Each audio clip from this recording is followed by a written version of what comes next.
Assalamualaikum warahmatullahi wabarakatuh. Eh, Sekarang waktunya pelajaran seni budaya untuk kelas 7 dan 8. Mau dimulai jam 10. Di sini saya akan menerangkan tentang menggambar flora, fauna, dan alam benda. Sebenarnya kelas 7 sama kelas 8 itu hampir sama. Kalau kelas 8 itu menggambar model, sedangkan kelas 7 itu menggambar flora, fauna, dan alam benda. Sedangkan bedanya terletak pada objeknya. Jadi kelas 8 itu menggambar model. Modelnya itu bisa benda mati atau benda hidup. Sedangkan kalau kelas 7 itu flora, fauna, dan alam benda. Hampir sama, tetapi di situ temanya berbeda.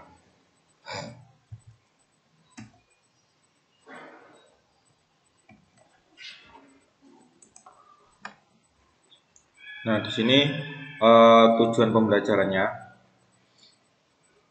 siswa diharapkan dapat menjelaskan pengetahuan tentang menggambar flora, fauna, dan alam benda. Sedangkan kelas 8, siswa dapat menjelaskan pengetahuan tentang menggambar model. Nah, itu bisa kalian baca sampai nomor 5. 05 itu siswa diharapkan itu bisa menggambar gambar model atau gambar flora, fauna, dan alam benda.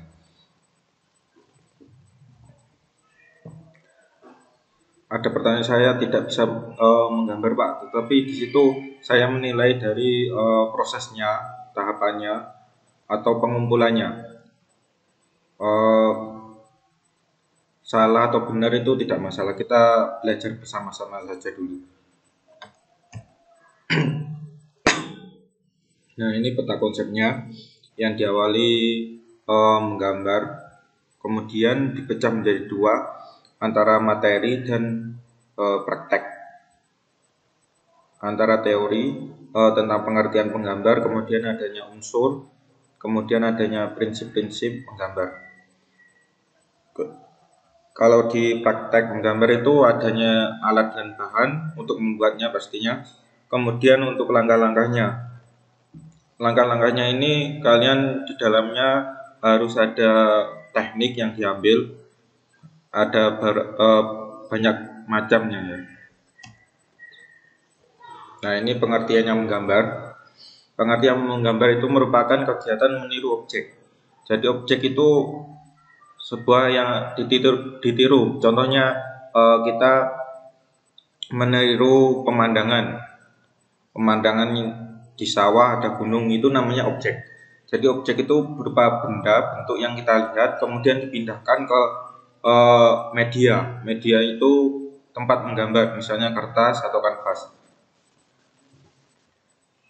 yang dibuat dengan coretan pensil atau alat lainnya. Nah, alat lainnya itu bisa langsung warna, misalnya spidol, ballpoint yang berwarna, atau ballpoint yang warna hitam, itu namanya alat pada sebuah kertas. Nah, kertas ini dinamakan media. Sebuah gambar dapat menyampaikan apa yang dirasakan oleh sang pembuat gambar. Itu maksudnya kalian, jika kalian kepikiran misalnya ingin menggambar jeruk, kemudian di situ kalian menggambar jeruk, kemudian orang lain dapat mengetahui apa yang Anda sukai, apa yang Anda gambar. Jadi gambar itu bisa jadi suatu media untuk menyampaikan kepada orang lain. Nah, kita dapat melihat bagaimana kondisi emosi seorang lewat gambar yang dibuatnya. Maksudnya ini, misalnya kalian ketika sedih itu menggambar suasana yang sedih, itu kan menyampaikan perasaan kalian. Atau kalian sedang bahagia, sedang berperasaan ketika ada di antara pohon, kalian menggambar di situ pohon-pohon yang rindang, itu bisa menyampaikan bahwa kamu itu sedang merasakan yang kamu rasakan dan diperlihatkan kepada orang lain dalam bentuk gambar, itu maksudnya begitu. Nah, kemudian unsur-unsur gambar. Pengertian unsur-unsur di sini, seni rupa adalah unsur-unsur yang membentuk kesatuan yang padu sehingga sebuah karya seni dapat dinikmati secara utuh. Adanya unsur-unsur ini membuat sebuah seni rupa dapat dilihat dan diamati serta dinikmati dan diapresiasi oleh orang lain. Unsur-unsur tersebut adalah titik, garis, bidang, bentuk, ruang, warna, tekstur, dan gelap terang. Nah, sebelum kalian menggambar itu harus memperhatikan unsur-unsurnya. Pada dasarnya itu adalah titik. Kemudian mengembang lagi menjadi garis, garis membentuk menjadi bidang, bidang dan membentuk lagi menjadi bentuk. Di dalamnya pasti adanya ruang. Kemudian berkembang lagi menjadi warna. Nah, warna itu berkembang lagi menjadi tekstur. Nah, tekstur di sini itu gambar kalian itu jika kalian sentuh itu adanya tekstur, dinamakan tekstur. Ada yang lembut, kasar, itu efek dari permukaan yang kalian buat. Dan gelap terang. Gelap terang ini sebuah kemunculan atau gambar yang kalian lihat itu adanya gelap terang. Misalnya kalian membuat objeknya gelas, kalian gambar di situ, lah adanya cahaya, di situ adanya cahaya sehingga gelas itu terlihat ada bayangannya. Nah, gelap terang di situ yang dinamakan gelap terang itu, ya. Nah, ini adalah contoh titik. Titik adalah unsur seni rupa yang paling dasar. Jadi kalian membuat titik di buku gambar itu dasarnya itu. Titik berada pada dimensi 1. Kok maksudnya dimensi 1 itu tidak adanya gelap terang paling dasar yang dimulai dari titik.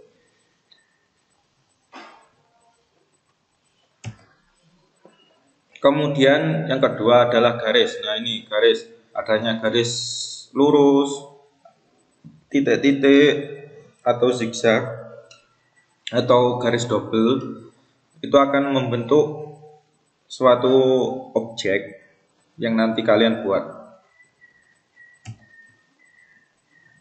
Kemudian setelah kalian membentuk garis, pastinya kalian membentuk bidang. Nah, misalnya lingkaran ini. Nah, ini garis kalau dipecah itu merupakan garis lengkung, kemudian menyambung dari ujung ke ujung menjadi lingkaran. Atau garis lurus. Nah, ini ada 4 menjadi persegi panjang. Itu bertemunya garis titik 1 ke garis titik kedua. Nah, selanjutnya setelah membentuk bidang yang tadi itu kemudian menjadi bentuk. Nah, bentuk itu kalau dipecah menjadi bidang, ya, bidang-bidang yang menyatu menjadi bentuk. Misalnya apa?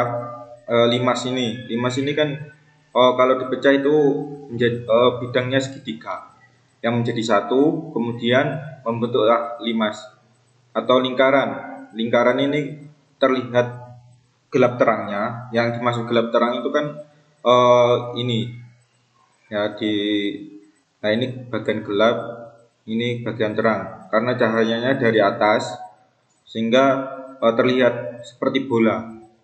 Itu 3 dimensinya dari bidang. Nah, bentuk.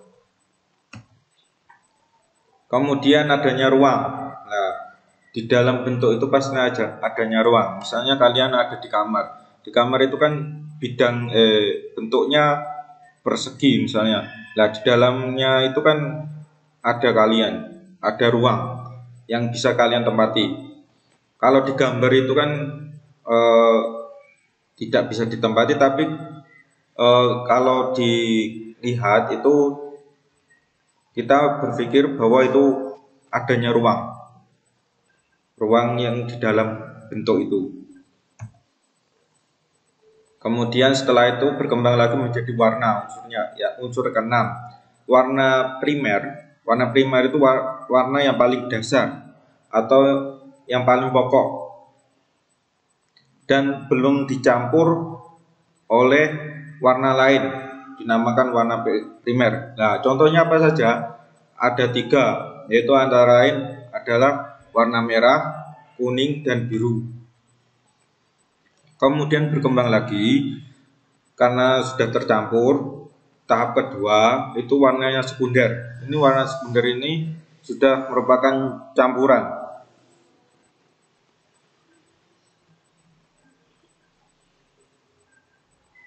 Nah, ini warna sekunder didapatkan dengan 2 macam warna yang dicampur.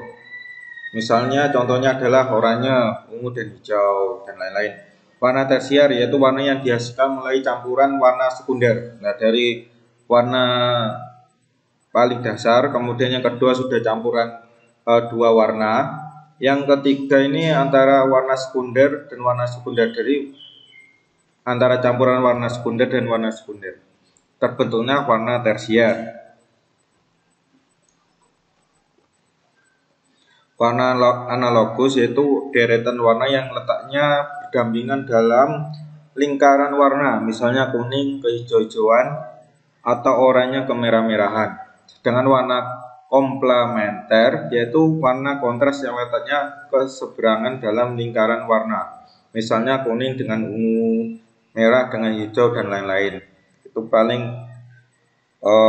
banyak campurannya, terletak pada tengah-tengah warna dasar. Kemudian tekstur.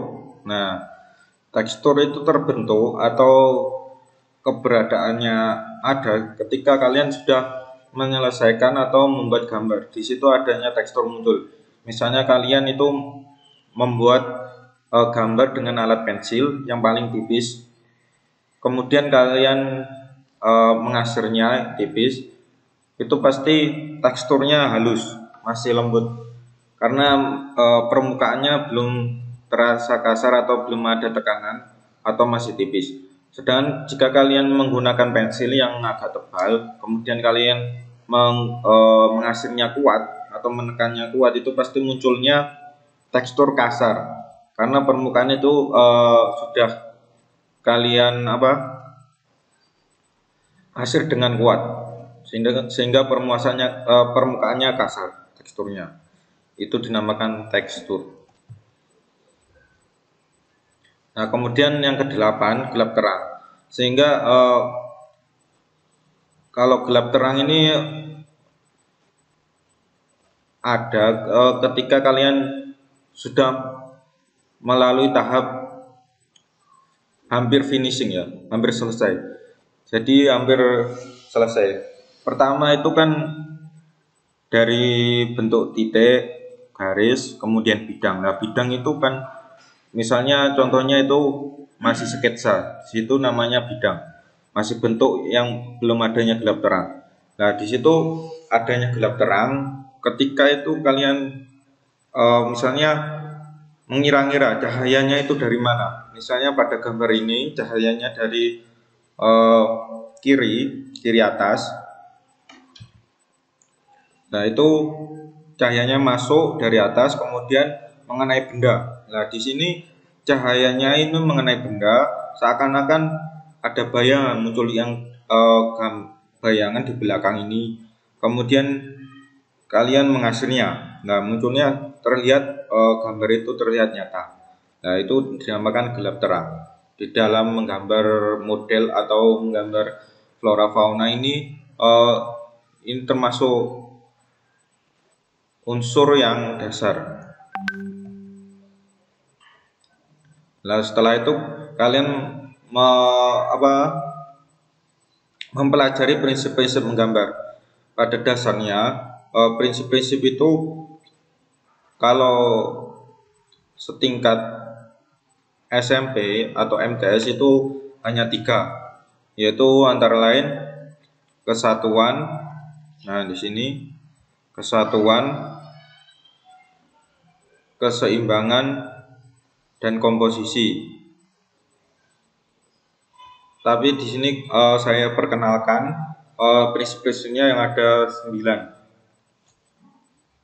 Hanya perkenalan saja. Nah, ini kesatuan. Jadi gambar itu harus unity, kesatuan.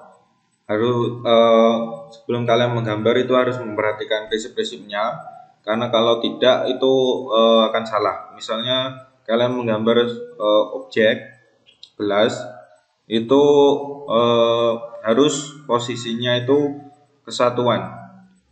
Misalnya gelasnya ada 10.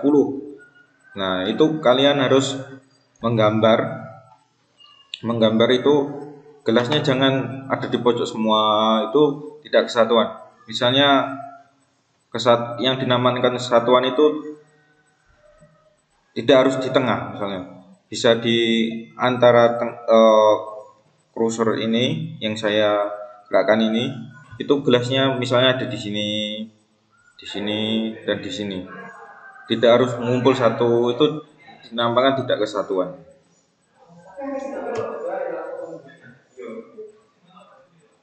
Kemudian keseimbangan.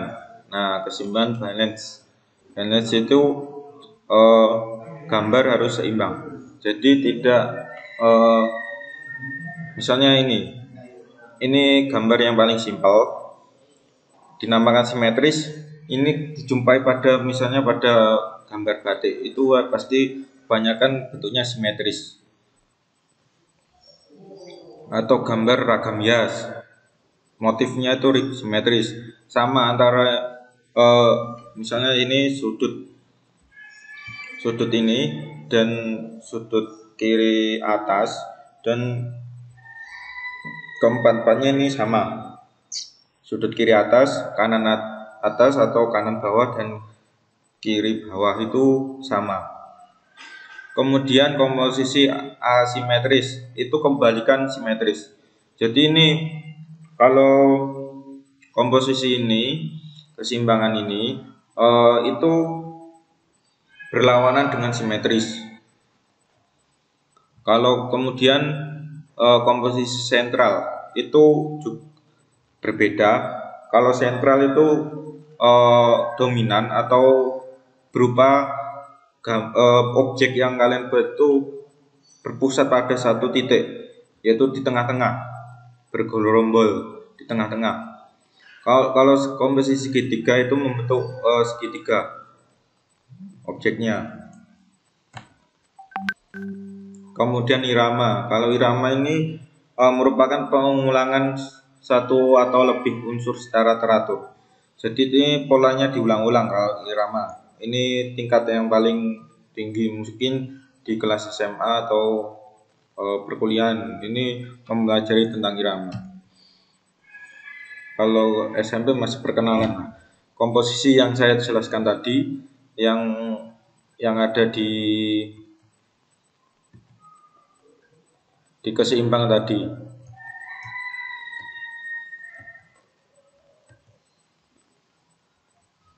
Nah, ini proporsi. Nah, di dalam gambar model itu yang paling ditekankan ini, atau di gambar flora fauna atau alam benda. Misalnya kalian menggambar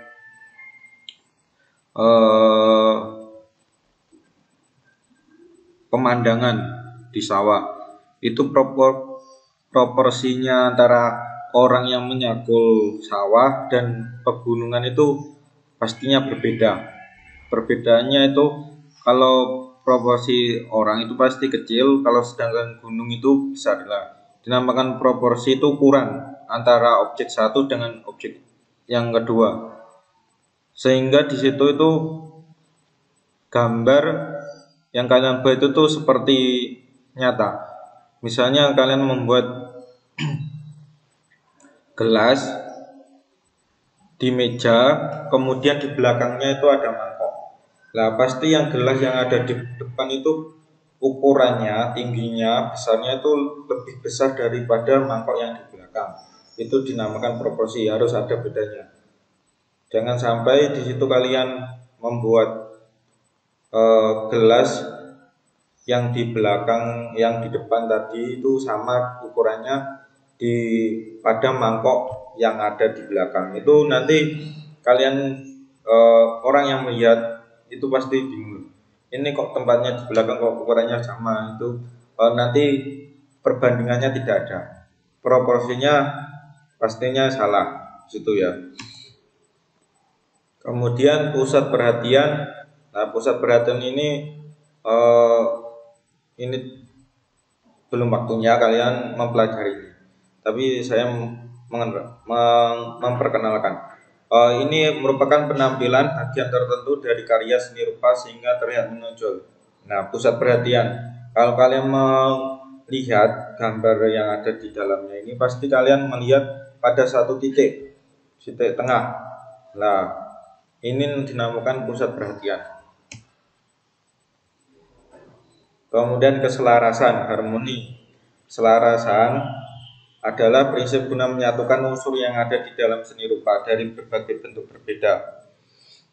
Keselarasan muncul dengan adanya kesesuaian, kesamaan, dan tidak bertentangan. Pada gambar ini sama, selaras antara objek satu dan objek dua.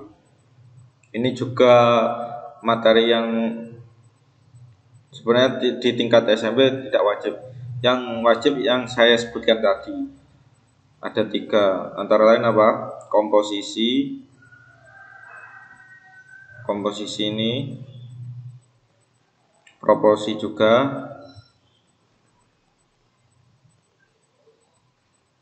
sebenarnya komposisi dan keseimbangan itu hampir sama, dan kesatuan ini harus kalian perhatikan.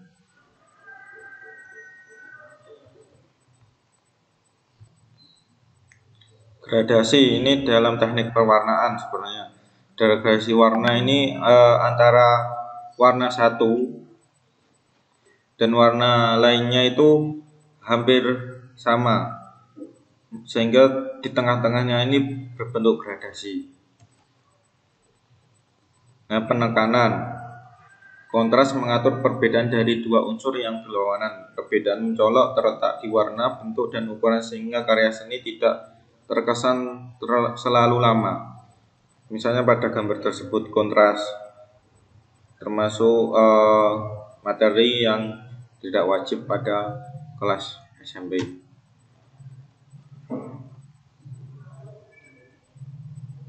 Kemudian setelah itu kalian harus mempelajari tentang alat dan bahan untuk menggambar bentuk dapat dibedakan berdasarkan penggunaannya medianya. Jadi alat dan bahan itu termasuk paling penting dalam untuk membuat gambar.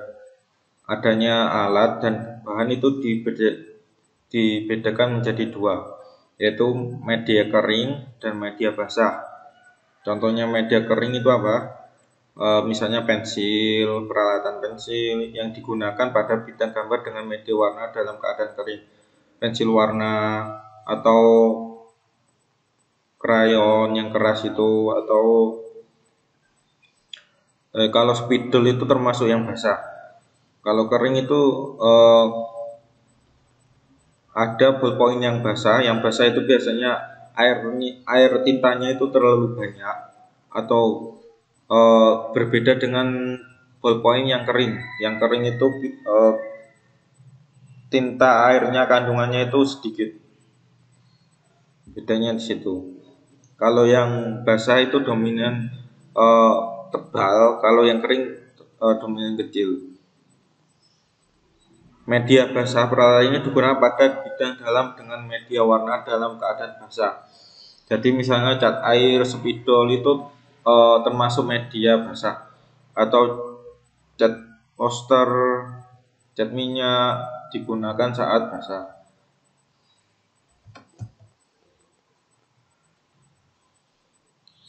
Nah, ini adalah contohnya pensil. Di dalam pensil itu terdapat banyak sekali ukuran ketebalannya. Yang paling tipis yang di sini 6H. Kemudian yang paling besar 8B. Kalau B itu ukurannya besar, tebal pastinya. Kalau kecil itu dinamakan H.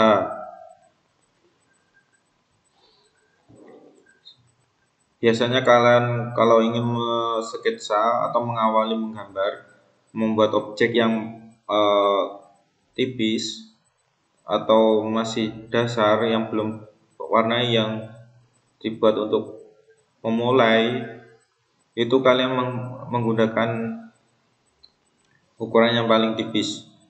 Loh, Pak, saya itu hanya punya pensil 1 misalnya, 2B. Nah, kalian bisa menggunakan dengan cara apa? Jangan terlalu keras untuk ketika menggoreskan atau menorehkan pensilnya pada kertas, sehingga hasilnya itu tidak tebal. Itu untuk mengawali atau menggunakan ketika kalian menggunakan sketsa. Sketsa itu adalah awal dari pembentukan suatu objek pada media gambar, misalnya media kertas.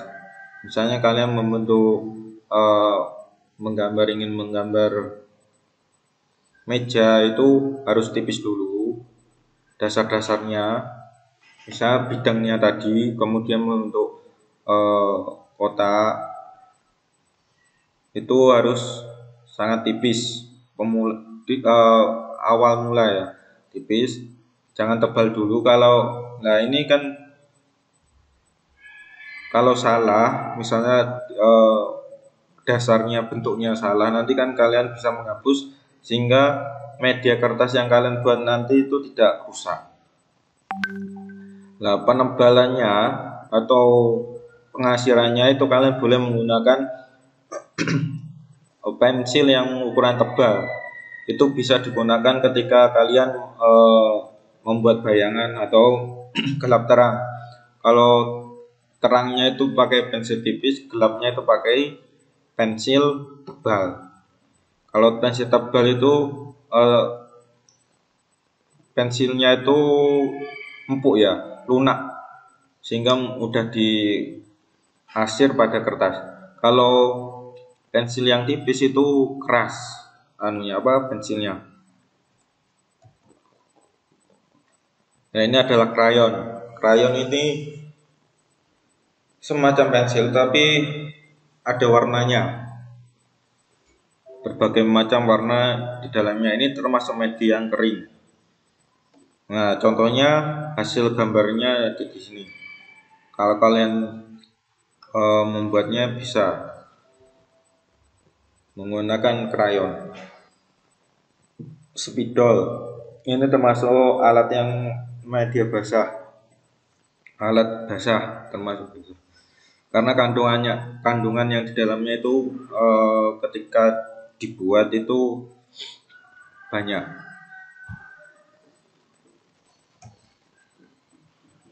Kemudian ini konte itu hampir sama dengan pensil, tetapi bahan yang dibuat konte itu bukan pensil, tetapi itu berupa arang.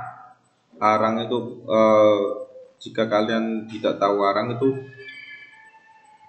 kalian bisa membakar kayu panjang. Lah, bekas bakaran itu dinamakan arang, yang pada kayu itu warnanya hitam. Merupakan sejenis pensil dari bahan lunak berwarna hitam pekat, sering untuk membuat gambar gradasi atau benda-benda bertekstur halus. Nah, contohnya pada gambar ini. Nah, ini dibuat dengan konte. Nah, drawing pen ini alat yang digunakan itu ballpoint yang basah, karena ujungnya ini semacam kuas. Kalau kalian lihat itu kecil, sangat kecil, dan di dalamnya ini ada kandungannya tinta. Nah, kemudian cat air. Nah, cat air ini termasuk alat basah, karena ketika membuatnya itu menggunakan banyak airnya, karena dari efek dari air yang membawa cat yang sedikit itu memberikan efek transparan, sehingga gambar itu terlihat transparan dan degradasinya terlihat antara warna satu dengan warna lainnya. Teknik dalam menggambar pakai pensil. Nah, ini adalah teknik arsir. Mengarsir itu tidak harus garis lurus, tapi juga bisa menyilang atau diratakan dengan searah ya, searah atau dua arah, sehingga di situ nampak arsiran. Kalau yang gelap ini penekannya mengarsirnya dengan tekanan yang kuat, kalau yang tipis, nah ini dengan pensil H atau penekannya itu ringan. Perbedaannya di situ. Nah, teknik dusel. Teknik dusel itu teknik gosok. Setelah kalian mengasir, kemudian kalian menggosok. Gosoknya bisa pakai tisu, bisa pakai tangan. Kalau tangan kalian basah itu jangan digunakan karena nanti bisa merusak kertasnya. Itu dinamakan dusel. Atau pakai alat lainnya yang halus, misalnya apa? Kapu atau kapas. Kapas itu juga bisa digunakan dusel. Nah, teknik dusel itu teknik kering. Jangan sampai ada campuran air. Nanti kertasnya bisa rusak medianya. Diratakan. Nah, sebenarnya teknik dusel itu teknik untuk meratakan, menghaluskan antara asirannya dengan cara digosok. Sedangkan selanjutnya teknik pointillis. Pointillis itu teknik yang di dalamnya itu menggunakan teknik titik-titik. Titik-titik yang tadi yang dinamakan teknik dasar kemudian dikembangkan menjadi teknik pointillis. Nah, pointillis ini ya sebenarnya sama antara asiran, tetapi karena kalau asiran itu berupa garis, kalau pointillis hanya titik. Nah, untuk membuat gelap terang itu harus kalian, kalau gelap misalnya titik-titiknya itu semakin banyak, sedangkan yang terang titik-titiknya itu sedikit. Nah, bedanya di situ, sehingga membuat gambar seperti ini. Nah, pastinya kalian sebelum membuat ini, kalau ingin membuat ini, kalian harus membuat sketsa dulu yang dinamakan bidang tadi. Harus sketsa, diawali sketsa dasarnya, bentuknya, proporsinya, keseimbangannya, itu prinsip-prinsipnya jangan sampai lupa.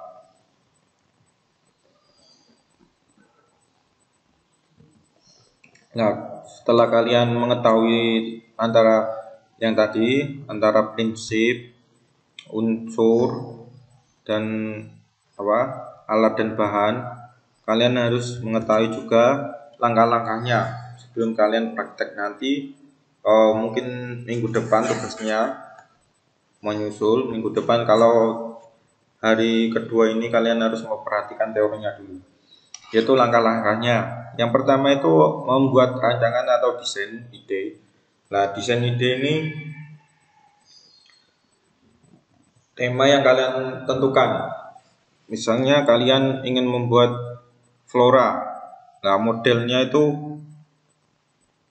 bunga mawar atau bunga anggrek.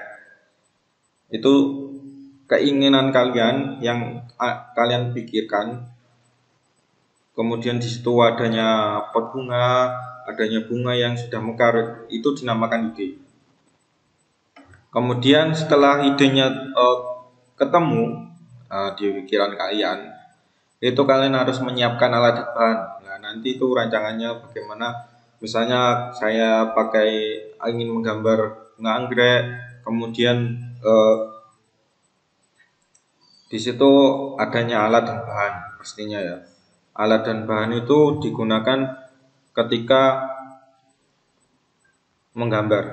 Jadi misalnya anggreknya pakai pensil warna, anggreknya warnanya bunganya itu biru.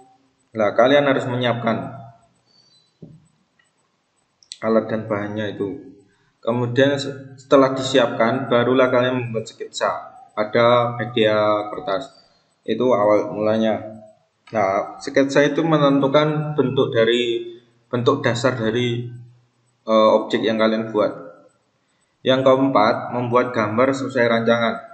Setelah sketsa itu sudah jadi, jangan kalian membuat gambar lainnya, tapi sketsa itu sebagai dasar. Di situ kalian harus membuat, misalnya sketsanya itu sudah jadi, di dalamnya itu kalian tinggal meneruskannya, tinggal menghasilkan atau memberi ketebalan pada objek yang kalian buat. Yang kelima, finishing, tahap akhir. Nah, finishing ini tahap terakhir untuk dilakukan ketika kalian gambarnya sudah jadi, tetapi di situ kalian lihat kekurangannya itu, misalnya kurang asiran, kurang warna. Nah, di situ tahap akhirnya kalian harus sempurnakan sebelum selesai tahap finishing. Dicek dulu gambarnya sudah bagus atau belum. Kalau belum bisa menggambar ya berusaha, misalnya bentuknya belum jadi atau belum yang penting di situ kalian sudah berusaha, itu sudah bagus.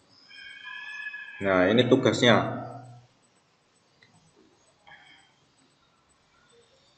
Yang pertama, catatlah bagian yang paling penting yang ada pada penjelasan tadi yang saya jelaskan, itu dicatat bagian yang penting-penting saja, jangan banyak-banyak.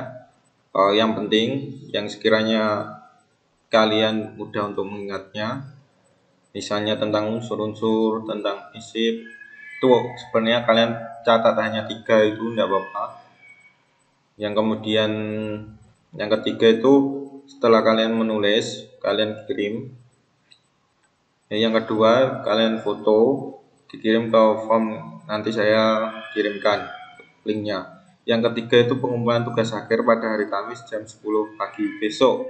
Terakhir dikumpulkan, jangan sampai lupa. Sekian, terima kasih. Assalamualaikum warahmatullahi wabarakatuh.